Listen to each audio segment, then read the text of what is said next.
If it's a hobby, that's different. But if it's professional work, you're not allowed to hate your customer. You're not allowed to hate your fan because you're there for them just as much as you need them to be there for you. Do you advocate a formalized process before people explore, before you exploit, sit down, work out your core values, try and think about what the project means to you and avatars of perfect audience members and stuff like that? Is there a way that people can kind of synthesize this into something more real? Yeah, we talk about this. I talk about this in This Is Marketing, and we covered in the marketing workshop.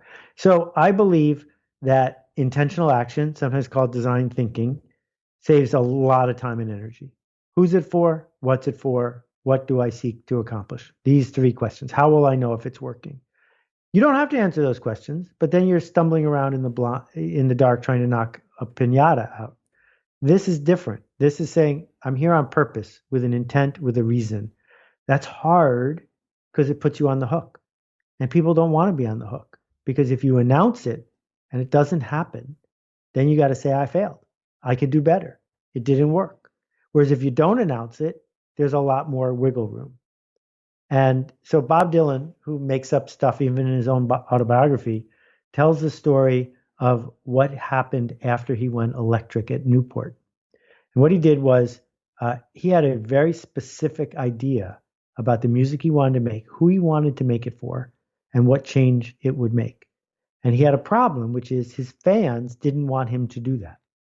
So in that moment, you decide, do I want to be a hack or do I want to make art?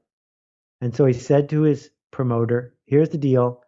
We're going to go to all these cities 3 years in a row. Every year, we're going to go to the same towns. And the promoter said, that doesn't make any sense. You got to give the town time to cool out. He said, no, here's why I want to do it. The first year, we're going to show up in St. Louis or Denver or wherever, and we're going to get booed. And the second year, those people mostly won't come back. And the third year, the people who like me will bring their friends. And it took 3 years to clean out the audience. But by doing that, he could get back to making the music he wanted to make for people who wanted to hear it. But first, he had to be specific in mind, not I'm going to change the mind of people who want the old stuff, but to say I'm going to bring in a whole circle of people who want the new stuff. I did a lot of research before I started my newsletter this year. And one of the little maxims that I came across there, which I really loved, was never fear the unsubscribe. Yeah. And I think that that's precisely the same. You actually want as many unsubscribes as possible. You want to prune that audience down. And this leads us nicely into something that I get a lot of messages about, imposter syndrome, which is a hell of a drug.